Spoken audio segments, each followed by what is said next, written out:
Assalamualaikum warahmatullahi wabarakatuh. Apa kabar kalian? Bagaimana kemarin sudah memahami yang penggunaan aplikasi Tuhan fungsi yang part 1 kan ya? Nah, yang pertama kan kemarin saya membahas, video yang lalu itu saya membahas tentang persamaan garis singgung dan garis normal. Terus yang kedua fungsi naik dan fungsi turun. Nah, itu kan gampang ya. Yang ketiga sampai yang keempat ini gampang juga kok. Yang kemarin kalau misal ada yang tidak paham bisa ditanyakan di kolom komentar ya. Untuk yang kali ini saya akan membahas tentang titik stasioner dan nilai stasioner. Begitu, semoga video ini bermanfaat dan jangan di skip supaya kalian penjelasannya tidak terpotong-potong ya. Nah, yang ketiga ini titik stasioner dan nilai stasioner. Titik stasioner itu adalah titik ya kalau misal titik yang fungsi naik kemarin kan f aksen x lebih dari 0. Kalau fungsi turun itu f aksen x kurang dari 0.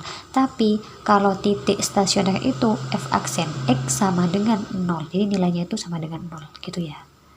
Saya nanti akan menjelaskan konsepnya lalu contoh soalnya seperti biasa. Nah, jadi saya misal punya grafik yang ini ya, kurva ini, yang melengkung ke bawah dan yang melengkung ke atas. Misal titik ini adalah titik A. Nah, kalau misal di sini titik A, berarti kan titik yang di sebelah sini, ini titik A, titik yang di sebelah sini berarti kan titiknya itu kurang dari A ya. Titik yang di sebelah sini itu lebih dari A. Sampai di sini paham? Kemudian kalau dinamakan titik stasioner itu jika di tengah-tengah sini. Ini titik stasioner itu kalau misal f aksen A nya itu sama dengan 0. Nah, kalau naik ini berarti sama seperti kemarin, f aksen A lebih dari 0. Nah, kalau turun ke bawah berarti f aksen A kurang dari 0. Kayak gini ya. Konsep ini semoga kalian ingat. Nah, untuk yang di sebelah sini sama. Berarti ini kan A. Yang di sini itu kurang dari A, yang di sini lebih dari A. Nah, jadi titik stasioner, nilai stasionernya itu f aksen A ini sama dengan 0. Terus yang di sebelah sini ini f aksen A kurang dari 0. Kenapa kurang dari 0? Karena kan turun. Yang di sini kalau naik berarti f aksen A lebih dari 0. Ini ya.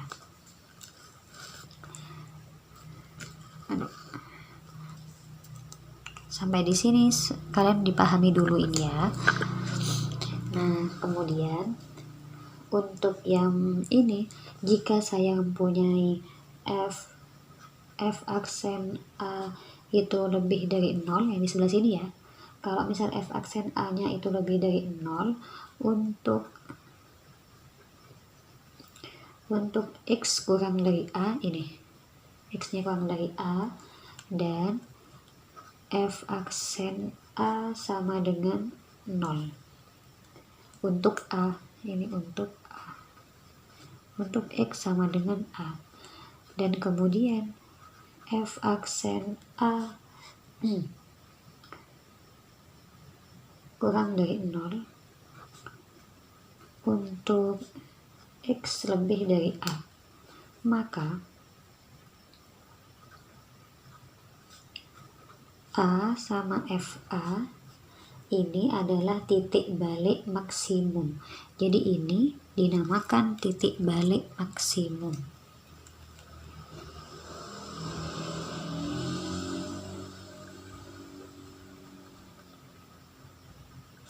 Sedangkan FA itu merupakan nilai maksimum. Jadi FA ini, nah FA itu dinamakan nilai maksimum. Tidak kelihatan ya. Nah, jadi kalau misal Ini saya ulang dari awal ya. Kalau misal f aksen x lebih dari 0, ya ini x harusnya, mohon maaf.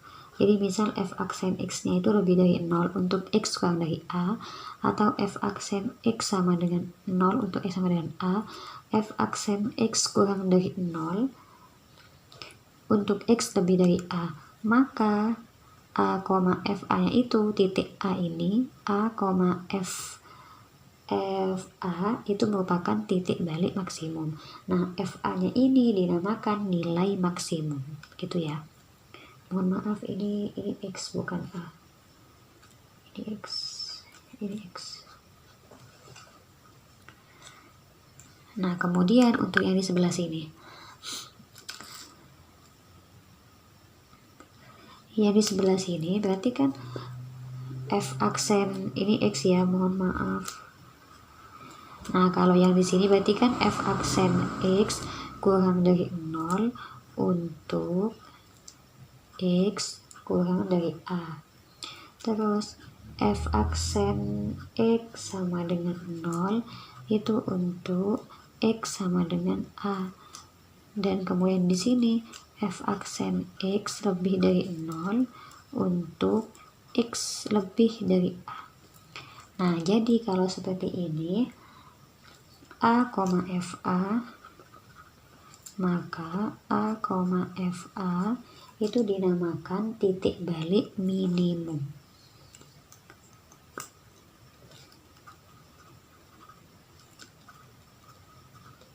Titik balik minimum. Nah, FA-nya sendiri yang di sini berarti dinamakan nilai minimum. Nah, gitu ya.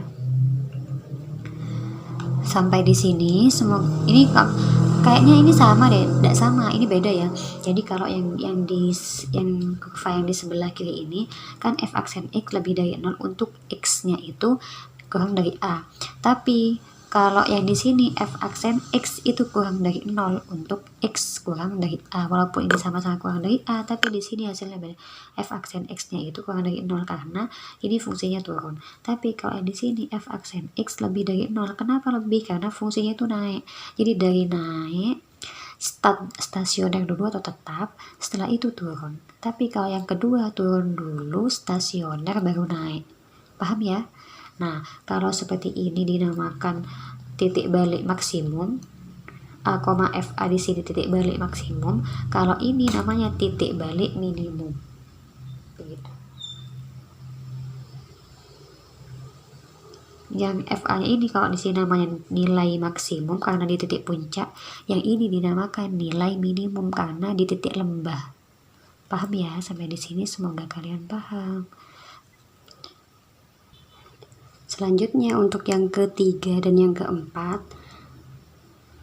ini grafik, kalau yang tadi kan grafiknya melengkung, membentuk bukit dan membentuk lembah. Nah, ini yang bentuk seperti ini. Kalau misal ini titik A, berarti kan yang di sini, daerah yang di sini berarti kan X kurang dari A ya. Yang di sebelah sini berarti X lebih dari A. Ini sama juga, berarti ini X kurang dari A, yang di sini X lebih dari A.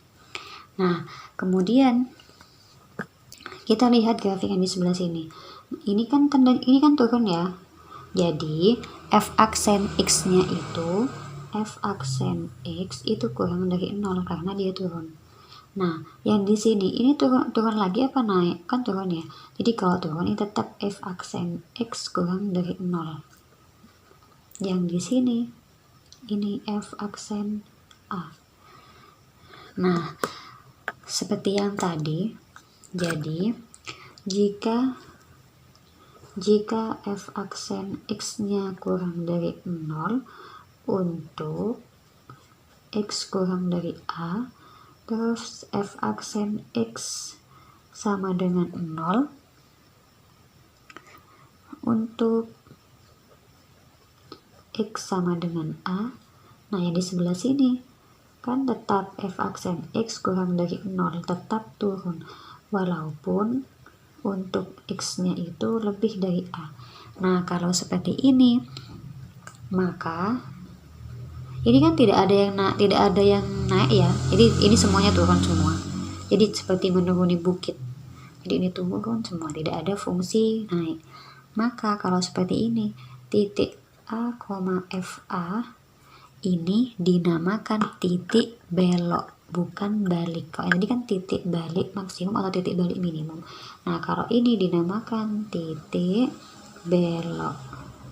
Karena di sini tidak ada yang maksimum ataupun tidak ada yang minimum. Dikarenakan ini hanya berbelok. Nah, paham ya? Selanjutnya untuk yang nomor 4.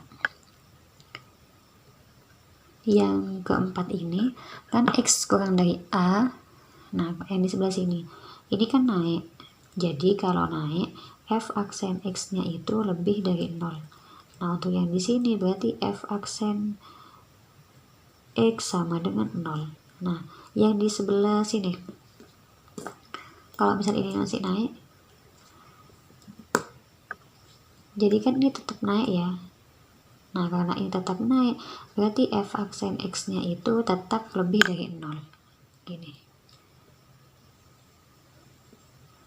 Jadi, jika ada grafik seperti ada kurva seperti ini, F aksen X-nya itu lebih dari 0 untuk X kurang dari A.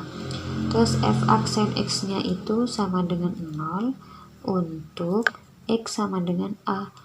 Terus F aksen X lebih dari 0, ini kan lebih juga ya, lebih dari 0 untuk X lebih dari A. Maka titik A, FA, nah titik ini, titik A, FA yang di sini, ini dinamakan titik belok. Jadi sama-sama titik belok. Titik belok. Nah, Kak, jadi di sini titik belok, ini adalah titik belok. Ini titik belok, bukan titik balik maksimum ataupun titik balik minimum. Kalau yang tadi kan setelah naik itu turun, makanya dinamakan titik balik maksimum karena di sini titiknya itu setelah di stasioner turun. Kalau yang satunya lagi habisnya turun lalu naik, makanya dinamakan titik balik minimum. Tapi kalau ini tidak ada, kalau turun selalu turun, kalau naik selalu naik, jadi dinamakan titik belok. Itu ya. Sampai di sini semoga kalian paham. Ini contoh soalnya ya. Tentukan nilai maksimum dan nilai minimum fungsi fx sama dengan x pangkat 3 min 12x pada interval min x lebih dari sama dengan min 4 atau x kurang dari sama dengan 3. Nah, kalau misal ada soal seperti ini, langkah pertama yang kalian harus lakukan adalah menurunkan fungsi ini. Jadi diturunkan dulu, fx kan sama dengan ini. Jadi fx kan fx sama dengan x pangkat 3 min 12x. Nah, langkah pertama diturunkan dulu ya. Jadi f aksen x sama dengan 3x pangkat 2 min 12. Sampai sini. Kemudian tadi diketahui bahwa titik stasioner itu hasil f aksen x kan sama dengan 0 ya, titik stasioner. Jadi biar kalian ingat, titik stasioner itu f aksen x sama dengan 0. Makanya di sini dibuat 0. Nah, kemudian dari 3x pangkat min 12 sama dengan 0, ini kita difaktorkan dulu, nyari nilai x-nya. Ini bisa dibagi 3 kan ya? Jadi ini boleh dibagi 3. Jadi x pangkat 2 min 4 sama dengan 0. Yang bagi 3 0. Kemudian x kuadrat min 4 sama dengan 0, ini difaktorkan. Jadi kalau misal dikali hasilnya min 4, kalau ditambah itu 0. Jadi min 2 plus 2. Jadi x sama dengan 2 atau x sama dengan min 2. Nah, sampai di sini paham ya? Selanjutnya dari min 2 dan 2 itu kita buat garis bilangan min 2 dan 2. Nah, supaya gampang, untuk video lalu sudah saya jelaskan juga. Kita uji 0. Jadi menguji 0 kemana? Ke f aksen x. Jadi disubstitusi ke sini. Ke sini atau sini ke sini sama saja. Jadi 0-nya diturunkan dulu, uji 0 dimasukkan ke sini. 3 dikali 0 berapa? Kan 0 dikurangi 12, hasilnya berapa? Kan min. Paham enggak? Paham ya? Terus sini uji 0. Aduh, udah kelihatan. Uji 0 berarti 3 dikali 0 pangkat 2 min 12. 3 kali 0 kan 0. 0 min 12, hasilnya min 12. Nah, kan hasilnya min. Berarti untuk yang daerah 0 ini tandanya itu min. Jadi di sini itu min, yang di sini plus, yang di sini plus. Sampai di sini ingat kan ya? Nah, kemudian kalau tadi kan sudah saya jelaskan, kalau fungsi naik itu pasti f aksen x-nya lebih dari 0. Maka yang di sini itu adalah fungsi naik. Ini. Karena ini positif, f aksen x lebih dari 0. Nah, kalau negatif berarti kan fungsi turun. Ini fungsi turun. Yang di sini berarti fungsi naik. Gitu. Sampai di sini paham? Kemudian kita akan mencari titik maksimum dan minimumnya. Kalau ditanya titik maksimum ataupun titik minimum berarti min 2 dan 2. Nah, titik min 2 ini dinamakan, ini min 2 dinamakan titik maksimum. Kenapa bukan nilai ini masih titik? Kenapa maksimum? Dikarenakan ini naik. Nah, naiknya sampai mana? Sampai min 2. Jadi seperti grafik yang tadi, grafik yang saya jelaskan di awal, boleh kalian putar ke depan dulu. Jadi kalau misalnya naik ke sini, nah kan ini naiknya sampai di sini. Nah, nilai titik maksimumnya itu adalah min 2. Ini dinamakan titik maksimum. Nah, sedangkan 2 ini adalah titik minimum. Titik minimum. Kenapa dinamakan titik minimum? Dikarenakan turun pada saat 2. Kemudian dari naik, turun lagi, naik lagi. Nah, makanya 2 dinamakan titik minimum. Sedangkan min 2 titik maksimum. Bukan dilihat dari negatif positifnya ya, tapi dilihat dari ininya. Jadi kalau naik berarti ini titik maksimum, kalau ini turun berarti ini titik minimum, begitu. Karena di soal yang ditanyakan nilai bukan titik. Jadi nilai titik min 2 sama 2 kita substitusi ke f aksennya. Mohon maaf, ini min 2 disubstitusi ke fx-nya, ke ini ya, ke soalnya. Jadi f aksen x itu cuma mau menentukan titik maksimum dan minimumnya saja. Tapi kalau ditanya nilai maksimum atau nilai minimum, kita substitusi ke f-nya. Soalnya kan titik. Boleh dikedepankan lagi, nilai maksimum itu fa tadi, bukan f aksen a. Jadi kita substitusi ke sini. A-nya berapa? A-nya min 2 dan 2. Dimasukkan ya. Jadi di soalnya kan gini, fx sama dengan x pangkat 3 min 12x. Nah, kita masuk substitusi yang min 2 dulu. Jadi f min 2 sama dengan min 2 pangkat 3 dikurangi 12 dikali min 2 sama dengan min 2 pangkat 3, 8. Min 8 plus 24. Jadi sama dengan 16. Nah, ini yang pertama. Yang kedua kita cari untuk yang F2 ini ya. F2 berarti 2 pangkat 3 dikurangi 12 dikali 2 sama dengan 8 dikurangi 24 sama dengan min 16. Ini yang kedua. Nah, apakah ini selesai? Belum selesai, dikarenakan di soal itu pada interval ini min 4 sampai 3. Kecuali di soal tidak ada min 4 atau 3, sudah diketahui kalau maksimumnya itu 16, minimumnya min 16. Tapi dikarenakan di soal menggunakan interval, jadi min 4 dan 3 juga wajib disubstitusi ke fx. Begitu. Jadi f min 4. Nah, untuk f min 4 berarti sama dengan min 4 pangkat 3 dikurangi 12 kali min 4. Jadi sama dengan min 4 pangkat 3. 16 kali 4, 64 ya. plus 48, jadi sama dengan min 16.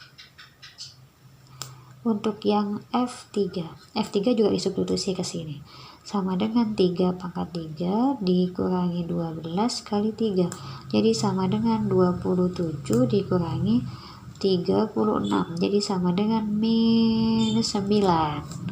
Nah, dari sini ini yang ketiga ya, ini yang keempat. Nah, dari sini baru kita menentukan nilai maksimum dan nilai minimumnya. Nilai maksimum berarti nilai yang paling besar. Nilai yang paling besar itu berapa dari sini? Ini ya, 16. Nah, nilai yang paling kecil ini, min 16. Jadi nilai maksimum sama dengan 16, nilai minimum sama dengan min 16. Selesai. Gampang ya. Cuman kayak gini kok. Semoga kalian paham. Kalau perlu saya ulang lagi. Jadi intinya kalian fx ini diturunkan dulu. Setelah diturunkan nyari titik, kan fx diturunkan dulu ya. Setelah diturunkan ketemu titiknya ini. Nah, titiknya itu kalau misalnya ditanya titik maksimum minimum berarti yang ini. Tapi kalau ditanya nilai maksimum nilai minimum berarti titiknya ini disubstitusi ke soalnya ke sini. Nah, sudah deh ketemu. Kalau misal ada intervalnya berarti intervalnya masukkan juga. Tapi kalau tidak ada interval di soal langsung disubstitusi ke sini saja tanpa ini. Gitu ya.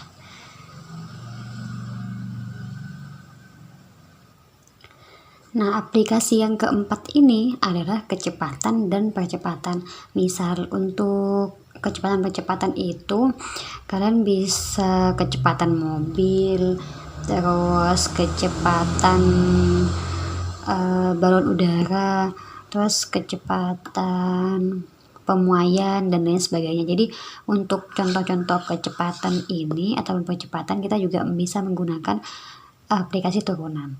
Untuk kecepatan kan sudah di SMP ya, SD juga ada ya kecepatan dan percepatan. Untuk review saja, jarak itu biasanya disimbolkan dengan S ya, kecepatan V dan waktu itu T. Nah, jika misalkan ada jarak yang ditempuh suatu benda dalam T detik dinyatakan dengan ST. Jadi kalau misal ada jarak yang ditempuh, misal jaraknya anak ini jaraknya ke sini. Nah, jaraknya dalam waktu T detik. Jadi jaraknya itu disimbolkan dengan ST. Gitu. Nah, kalau misal kecepatan rata-rata atau laju perubahan rata-rata benda dalam interval waktu delta T, maka kalau misal kecepatan, jadi kecepatan itu kan sama dengan kecepatan S bagi T ya. Kalau kecepatan dalam interval waktu delta T, jadi misal ininya delta T, delta itu selisih.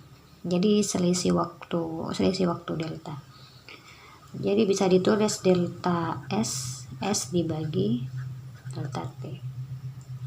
Nah, perlu kalian ingat untuk limit yang awal sudah saya jelaskan. Jadi delta S per delta T ini bisa menggunakan limit tuh kayak gini, S T dibagi delta T dikurangi ST dibagi delta T, seperti ini.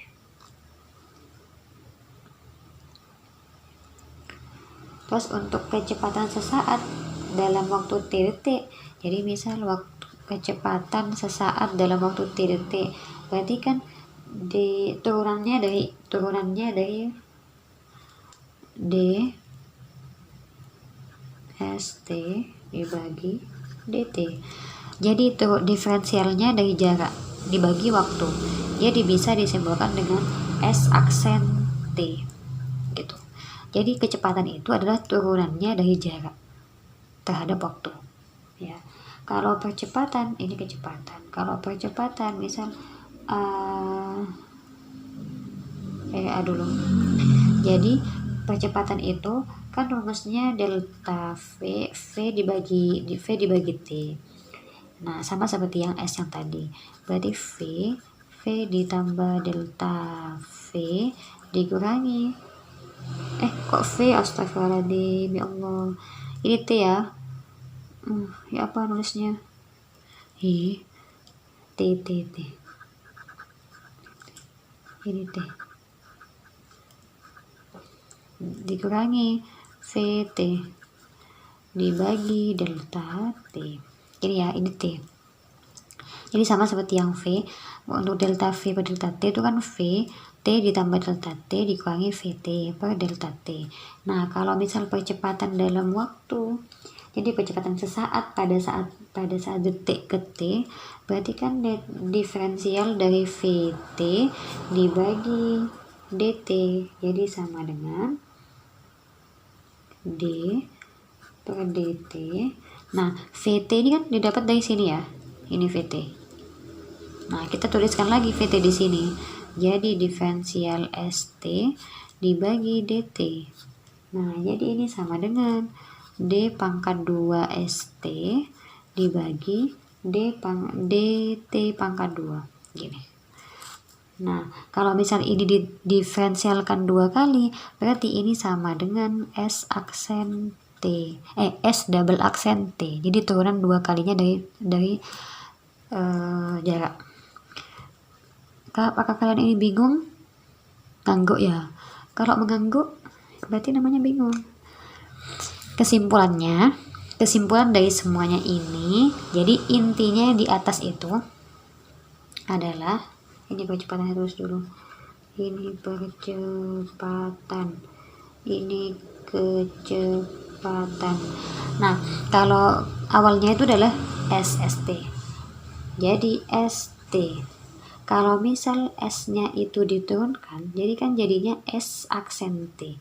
Nah, X aksen T ini sama dengan kecepatan. Gitu. Paham sampai di sini? Kalau misal ini diturunkan lagi kan jadinya S double aksen T. Berarti kalau S double aksen T itu namanya percepatan. Begitu. Atau percepatan juga bisa dituliskan V aksen T. Jadi kalau S diturunkan akan menjadi kecepatan. Kecepatan diturunkan akan menjadi percepatan. Gitu. Paham ya? Ini inti dari semua ini, yang mungkin katanya apa sih ini sih? Kok kayak mikreting sih? Nah, ini intinya ya. Jadi intinya itu hanya seperti ini. Jarak kalau diturunkan 1 kali akan sama dengan kecepatan. Kalau kecepatan diturunkan akan menjadi percepatan. Atau kalau jarak diturunkan 2 kali sama dengan percepatan. Gitu ya. Boleh menggunakan, ya kesimpulannya intinya dari ini adalah ini. Ini adalah nut kecepatan. Ini.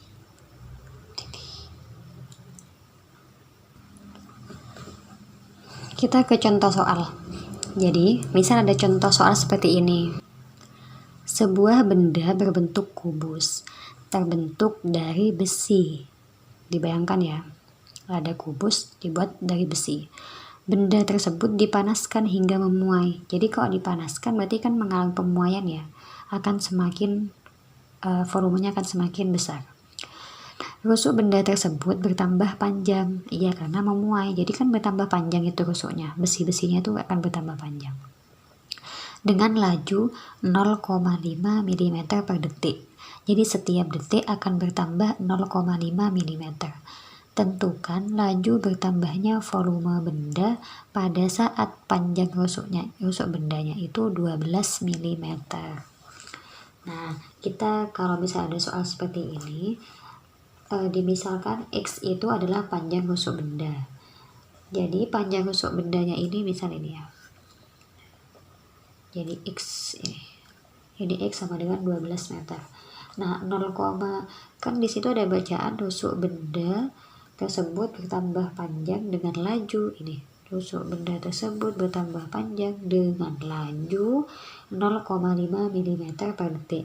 Nah, lihatnya kayak gini, 0,5 mm per detik. Ini kan milimeternya itu adalah jaraknya ya, X-nya. Ini X-nya. Detik ini adalah waktunya. Jadi, diferensial dari X per dt. Kalau bingung ini, lihat satuannya. Jadi satuannya itu kan dalam bentuk mili berarti ini jarak, boleh S boleh X sama saja. Kalau tadi kan saya menggunakan S ya, atau biar kalian tidak bingung menggunakan S saja, soalnya tadi saya menjelaskan menggunakan S. Kelihatan ya oleh S ya, jelek. Jadi ds per dt. Nah, ds per dt itu sama dengan 0,5 mm per detik. Sampai sini paham? Kemudian dilihat lagi di soal, dengan bertambahnya volume benda ini. Volume benda. Nah, bendanya dalam bentuk apa? Kan dalam bentuk kubus. Volume benda berarti bagaimana? Jadi, volumenya itu sama dengan sisi pangkat 3.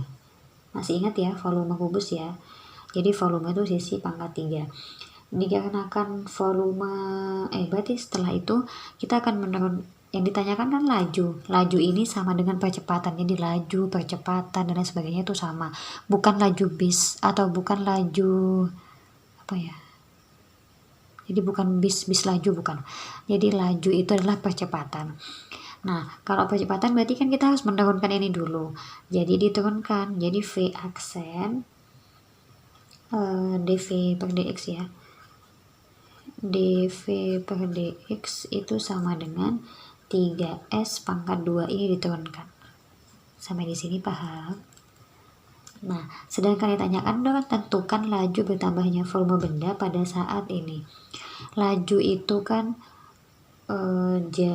volume terhadap waktu ya. Kalau laju terhadap waktu, ini kan masih terhadap jaraknya.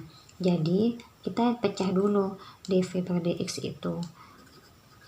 Yang ditanyakan dv per dt terhadap waktu. Seperti yang saya jelaskan tadi, pasti itu dv per dta. Kalau lupa boleh dikedepankan dulu dv per dt. Nah, dv per dt dapat dari mana? Sedangkan kita yang tahu itu dv per dx. Ditulis di sini dv per dx. Nah, ini kan dt bukan, saya salah lagi. Seharusnya ini s. Dari tadi menggunakan s bukan x.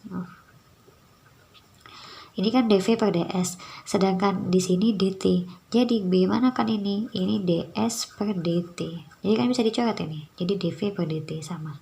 Paham ya? Ini jadinya intinya tuh dipecah. Jadi dv per ds berapa? dv per ds itu 3s pangkat 2. ds per dt ini 0,5. Sampai di sini paham? Nah, kemudian dikalikan 3 kali 0,5, 1,5. Jadi 1,5 S pangkat 2. Gini. Yang ditanyakan pada saat S-nya kan 12 mm. Jadi tinggal disubstitusi S-nya itu adalah 12. Jadi dv per dt itu sama dengan 1,5 dikali 12 pangkat 2. Jadi sama dengan 1,5 dikali 144 sama dengan 216 mm pangkat 3 per detik. Sudah. Jadi dv per dt ini adalah lajunya. Ini adalah laju atau percepatan. Paham ya? Jadi intinya seperti ini, tinggal diturunkan. Setelah diturunkan, diingat laju itu pasti per waktu, bukan bukan per x atau per s. Jadi per t dulu, terus dipecah. Setelah dipecah, jadi dia selesai. Cukup sekian ya penjelasan kali ini, semoga bermanfaat. Kalau misal masih bingung, mohon maaf ya kalau saya belum jelas menjelaskan. Boleh diulang-ulang videonya biar kalian paham. Kalau misal belum paham juga boleh diketik di kolom komentar bagian mana yang belum paham. Gitu ya. Semoga ini bermanfaat untuk kalian. Semoga menambah wawasan juga. Dan semoga yang lainnya, semoga lancar sekolahnya dan lain sebagainya. Semoga COVID ini segera berakhir, biar saya juga bisa menjelaskan lewat papan tulis di sekolah. Terima kasih atas perhatiannya. Mohon maaf atas semua kesalahan. Wassalamualaikum warahmatullahi wabarakatuh.